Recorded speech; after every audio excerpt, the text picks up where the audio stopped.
वन्दे पुरुषोत्तमम्। सत्य और असत्य। सत्य एक ऐसा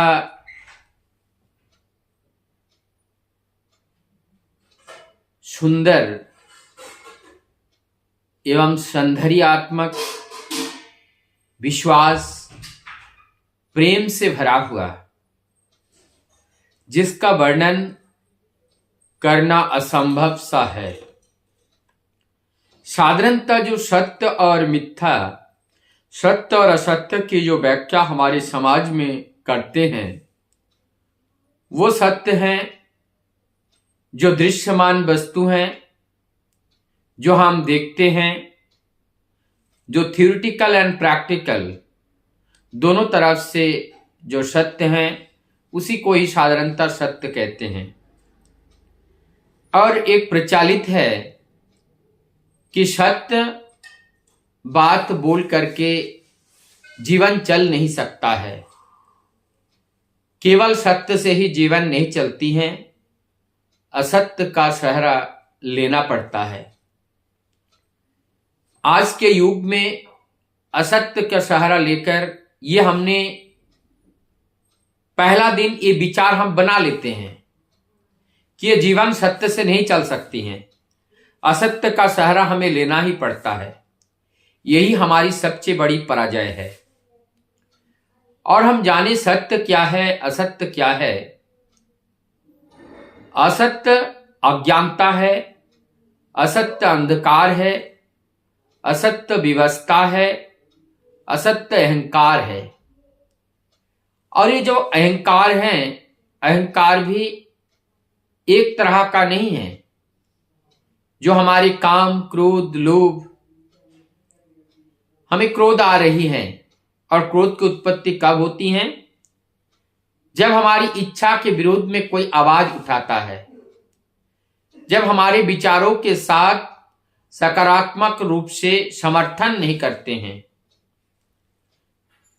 जब हमारी शरीर की पूर्ति के पथ पर कोई बाधक आ जाते हैं, बाधा उत्पन्न होता है। इसलिए कहते हैं काम का बाधा, जो हमारी इच्छाएं हैं, इस देह की इच्छा जब परिपूर्ण नहीं होती हैं, तब जो है अहंकार आता है, क्रोध होता है। और वो क्रोध ही अहंकार का कारण है। और इसी से भी वह हम अंधकार की ओर चले जाते हैं, और हमारे अंदर वो परम सत्य को पहचानने का जो शक्ति है, वो हम और खो बैठते हैं। जितना हम काम, क्रोध, लोभी बनते हैं, उतना ही हम अहंकारी बनते हैं, उतना ही हम अज्ञानी बन जाते हैं, उतना ही हम अपने आप को पहचान नहीं पाते हैं, उतना ही हमारा परसेप्शन किसी भी चीज को लेकर के, उस बारे में जो बोध है, जो सत्यता है, उसको सही सही हम जान नहीं पाते हैं। सत्य की बात आती है, हमने देखा सत्यमेव जयते, हर जगह लिखे हैं सत्यमेव जयते। सत्य से ही, सत्य में ही जय होती है, विजय प्राप्त होती है। सत्य के बिना विजय प्राप्त होना असंभव है, संभव है ही नहीं है। इसलिए सत्य में भी जयते, सत्य में ही विजय है। और हम लोगों ने युधिष्ठिर की बात सुनी है, उन्होंने स्वयं बताए हैं कि मैं मूर्ख के साथ स्वर्गलोक में जाना पसंद नहीं करूंगा, मैं मर्त्यलोक में, न नरक में ज्ञानी लोगों के साथ बिताना पसंद करूंगा। तो जब जब हम सत्य को अनादर करते हैं, सत्य को अस्वीकार करते हैं, तब तब हमारे अंदर अज्ञानता बढ़ती चली जाती है। और वही अज्ञानता ही दुख का कारण होता है। हम जिसको सत्य कहते हैं, चाहे हमारे मन हो, बुद्धि हो, विचार हो और स्थूल हो सूक्ष्म हो, जो भी चीजें हैं इस जगत में, ये सारी चीज चली जाती हैं। अर्थात ये असत्य है, ये सत्य नहीं है।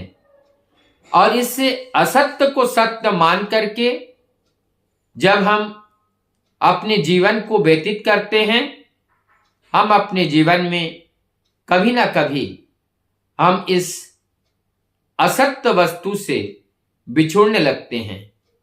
और जैसे ही हम असत्य से बिछुड़ते हैं और वैसे हमारे अंदर दुख आता है, कष्ट आता है। और ये दुख कष्ट ही हमें अंधकार की ओर ले जाती हैं। क्योंकि जितना हम दुख में होते हैं, जितना हम कष्ट में होते हैं, और ये दुख कष्ट से परेशान होकर के हम विचलित हो उठते हैं, और विचलित होकर हम अपने जीवन को अनन फनन में किसी भी तरह जीवन का अवसान कर देते हैं। तो ये सत्य हमें अमृत पथ को दिखाता है, असत्य हमें मृत्यु के पथ को दिखाता है। सत्य का अनुसरण करते हुए हमारे अंदर काम, क्रोध, लोभ का नाश होता है, अहंकार का नाश होता है, परस्त्री कातरता दूर होती है, प्रेम बढ़ती है, भक्ति बढ़ती है, श्रद्धा बढ़ती है, परोपकार करने की इच्छा बढ़ती है, और विनम्रता, शालीनता, इस चरित्र में जीना अच्छा लगता है। और जहां पर जो दैत्य भाव है, हिंसा करना, परस्त्री कातरता में जीना, दूसरे के प्रति अहंकार के दृष्टि से देखना, इस तरह से दुर्व्यवहार करना, गाली गलौज करना, निराश और हताशता के बात कहकर उनके जीवन चलने के पथ पर बाधा उत्पन्न करना, ये सारी जो चीज हैं, हम उनके जीवन को नाश कर देते हैं। तो असत्य एक तरह का अंधकार है, असत्य एक तरह का ज्ञान है, असत्य एक तरह का मृत्यु का द्वार है।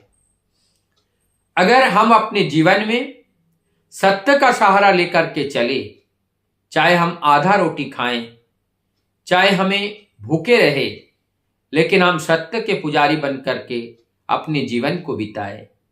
निश्चित रूप से जब हम सत्य का पुजारी बन करके जीवन में हजारों कठिनाइयों का सामना करते हुए जब हम आगे चलते हैं, तो हमारे परिवार में एक ऐसा संतान का आविर्भाव होता है जिनके अंदर सत्य और निष्ठा कूट कूट कर भरा होता है।